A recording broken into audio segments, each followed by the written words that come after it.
আসসালামু আলাইকুম, কেমন আছেন সবাই? আশা করি সবাই অনেক ভালো আছেন। আলহামদুলিল্লাহ সবাইকে নিয়ে অনেক ভালো আছি। দেখতেই পাচ্ছেন মেঘলা আকাশ, আর আমরা ঘুরতে বের হয়েছিলাম দুইজন মিলে। দুপুরে প্রচুর পরিমাণ রোদ ছিল, তো বাতাসও ছিল অনেক।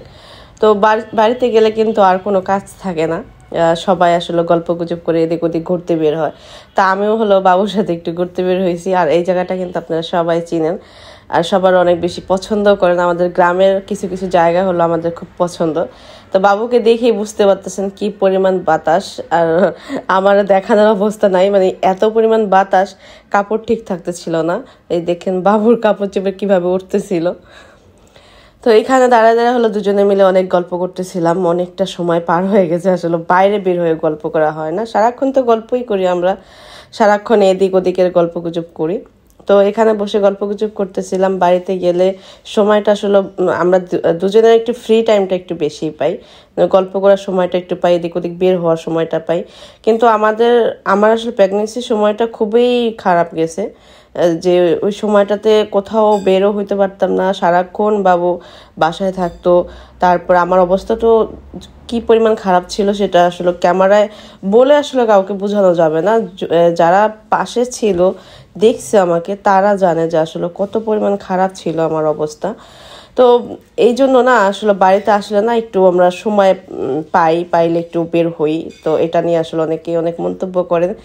এখন মোটামুটি মানে আমাদের আবার বাইকটা আবার অন্যরকম, মানে মানুষ যে বাইকে ভয় পায় না, এটা কাউকে বুঝাইতে পারবো না। সবচাইতে গাড়ি যত কিছু আছে, আমি তো মাইকোতে উঠছি, তারপরে ভ্যানে উঠছি, সবচাইতে আমার মনে হয় সেফ যদি হয় বাইকে আছে, কারণ বাইকটা খুব স্মুথলি চলে, তো কোনো ব্যথা পাই না, আর খুব ভালোভাবে চালায় বাবু। তো এই জন্য আমার কষ্ট হয় না, এই জন্য আমি একটু বাইকে উঠতে পছন্দ করি।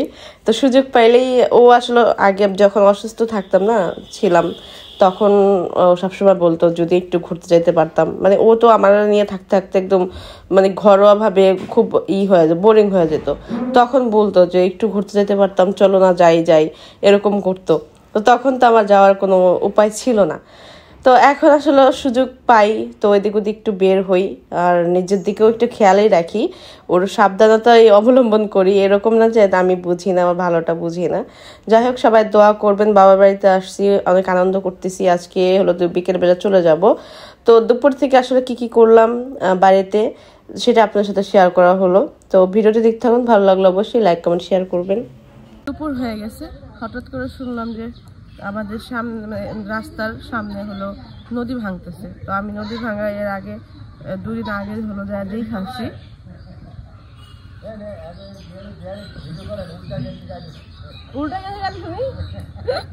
তা আমরা যাবো, তো ওখানে শোনার পরে তাড়াহুড়া করে বের হয়েছে, তাড়াহুড়া করে উল্টা কেন্দ্রে পড়ছে। তা এখন শুনলাম যে নদীর ভাঙ্গা বলে ঘর দুয়ার বলে আমাদের বাড়ির সামনে নিয়ে আসছে। এখন নদী কি আমাদের সামনেই ভাঙতেছে, রাস্তা ভাঙতেছে, না পাশে ভাঙতেছে, না ওই ঘাটের জায়গায় ভাঙতেছে, ওটা জানি না। তাই জন্য বাবু তো বুঝে নাই, যাইতেছি যে রাস্তার সামনে যদি ভাঙে তাহলে খুবই খারাপ একটা অবস্থা, কারণ রাস্তার সামনে ভাঙলে আমাদের বাড়িঘর ভাঙতে বেশি সময় লাগবে না।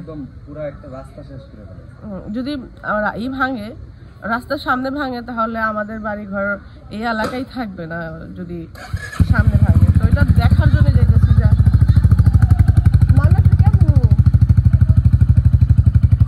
মান্নাত ধরে নিবো কেমনে? মান্নাত কি ধরে রাখতে পারবে? ধরে রাখা যাবে না। মান্নাত ধরে রাখা যাবে না। তো গেছিলেন? ও কোনটা? ওই যে রাস্তার সামনে যেটা বাবা, তুমি আসো, ইমরানের বাড়ির পাশে। তো যা দেখে আসে, রাস্তার সামনে ভাঙার অবস্থা খারাপই।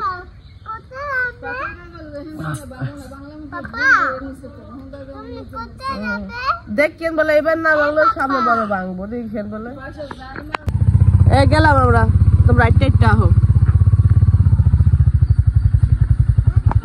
আমি বেশিক্ষণ হাঁটতে পারি না,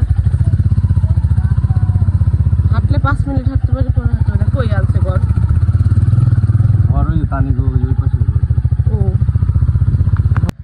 আমরা গেছিলাম, যে দেখে আসলাম একটা জায়গায়, আমি আগেই ফলো করি নাই, বললো যেটা আরো আগে ভাঙছে।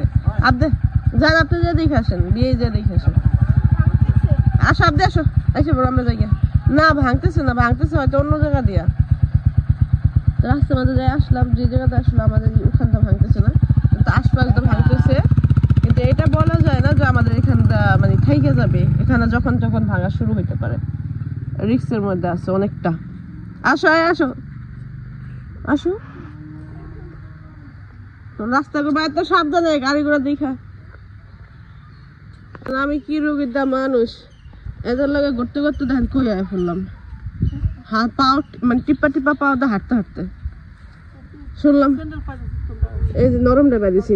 আমি মনে করছি আপনার আরো মানুষ বেশি, বুঝলেন? মাইয়া এই সব নিয়ে আসেন। তোরা জায়গা তো এদিক দিয়ে আপার আসলো, আমাদের গ্রামের পিছন দিয়ে আসলো। আমি তো রাস্তা সামনেছি, হয় এদিক দিয়ে ভালো লাগতেছে, ওরও লাগতেছে না। ওই দেখেন কাছাকাছি ভেঙে যাবো। কাকা বাড়ি নাম মনে করেন? এই যে পিছনে, এই যে যেটা নারিশিতে বাড়ি পিছনে এমন সুন্দর হয়ে গেছে। হ্যাঁ পরিষ্কার করে গেছে। এই মেয়ের 13 দিনের দিন, 13 দিন না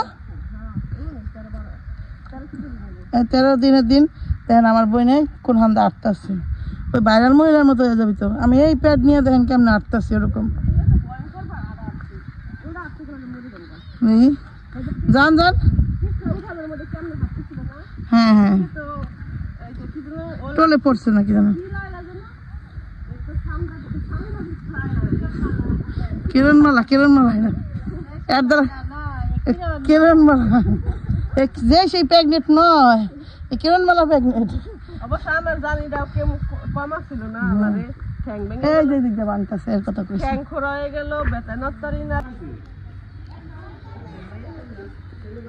একজন করে যাওয়া শুরু হয়েছে, এখন যাইতেছে গা পুটি, এর আগে গেছে হইলো পুটি, এখন একটু চলে যাচ্ছে। একজন করে যাওয়া শুরু হয়েছে। আচ্ছা ওই ওর দিয়ে দিচ্ছি। এটা কি না দেখতে একটাই না,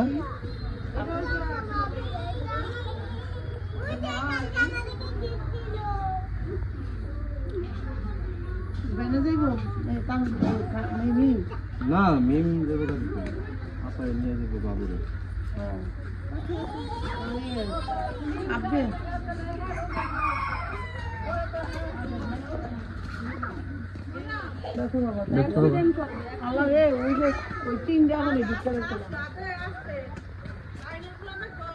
তুমি কি করতেছো? আমি কি করতেছি? ওর মাথা বুদ্ধি কম, আমার কি দোষ? সেটা ও থাকবে আমার সাথে সাথে।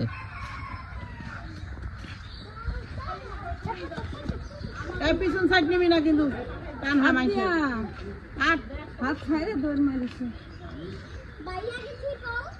ঠিক আছে, ঠিক আলাদা ভাইয়া ঠিক করে মানে তুমি কি ভেনে দেবা?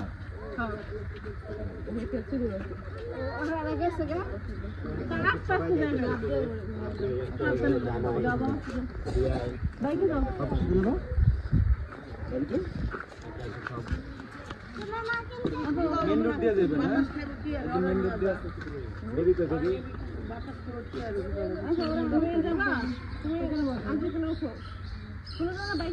বাইকে দেখি বাইকে যাবো।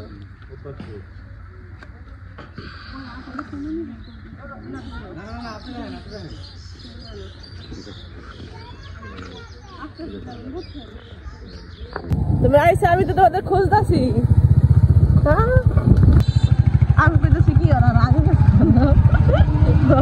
খুঁজতেছিলাম। যাচ্ছি মেয়েকে নিয়ে বাসায়। আসলে সবাই একসাথে তো ঘুমানো যায় না, তারপরে আমার একটু দরকার। এই সময় আসলে সবার সাথে থাকাটা একটু রিস্কের মধ্যেই, তারপরও আসলে ফ্যামিলির সাথে ওরকম ভাবে থাকাও যায় না। সবকিছু মিলে একদিনের জন্য আসছিলাম, সময় যেরকম নিয়ে আসছিলাম ওরকম করে যাইতেছি। সব বলতেছিল যে কালকে সকালবেলা যেতে যাই, ঘুমে অনেক বেশি সমস্যা হইতেছিল। হ্যাঁ সবারই কষ্ট হইতেছিল, শুধু শুধু এখান থেকে এখানে কষ্ট করে লাভ আছে। আবার আমার প্রাইভেসি একটা রুমও লাগে, কারণ এখন যে অবস্থা আমার, কিন্তু ওইটা হইতেছিল তাই জায়গা পয়সা। রাত্রে আবার রাখতে একটু ঠান্ডাও লেগে গেছে, আমারও ঠান্ডা জ্বর, এই জন্য চলে যেতেছি। দাঁড়ায় দাঁড়ায় রয়েছে না, আস্তে আস্তে যেতেছে। তোমরা যাও গা, আগে যাও গা, তোমরা আগে যাও গা, তুমি আগে যাও। এই জায়গাটা আমরা ঘুরতে আসছিলাম কালকে। হ্যাঁ ধরো বিকুটা নষ্ট হয়ে কেমন পড়েছে, তারপরে বাকিস বললাম রাইতে পারছি, ফোনটাও নাই যে আমি ফোন দিয়া কম মধ্যে সাইড দিয়ে অন্য জায়গা দিয়ে আহ। তারপর হেন্দাইছি ভালো হয়েছে। ওই জায়গা যেই জ্যাম, পুরো মেন রাস্তা পুরো জ্যাম ছিল। কাজিরাট নতুন স্টেশনে ব্রিজের উপরে জ্যাম, প্রচুর পরিমাণ জ্যাম। হ্যাঁ তারপর হচ্ছে যে এইখানে জ্যাম, এটার জন্য জ্যাম লাগছে ওইখানে। হ্যাঁ বিকুটা একদম পুরো স্টেশনে পড়ছে না, তাও তো আমরা বাকি সামনে আয়া বুঝতে পারছি। এই জায়গাটা কাইতে আধা ঘন্টা লাগলো। বাবু আগে চলে আসছে, বলছি বদ্ধরুম থাকবো না, এটা খুইলা মিলা দিও। আর ওদের বেকু পড়ে রয়েছে একটা রাস্তায়, আমাদের আসতে এই জন্য লেট হইলো। আমো এটা কিছু না। এই যে দেখেন আমরা বাসায় আসার পরে আপ দেওয়া হলো চিংড়ি দিয়ে নুডলস খাচ্ছে। চিংড়ি দিয়ে নুডলসটা হলো আপা রান্না করে দিল। তোমার চিংড়ি মাছ আছে? বলতেছে আম্মু ক্ষুধা লাগছে, তো আপা হলো আসার পরে যে নুডলস করে দিল, এখন হলো খাচ্ছে সে, তার স্পেশাল নুডলস। খাও।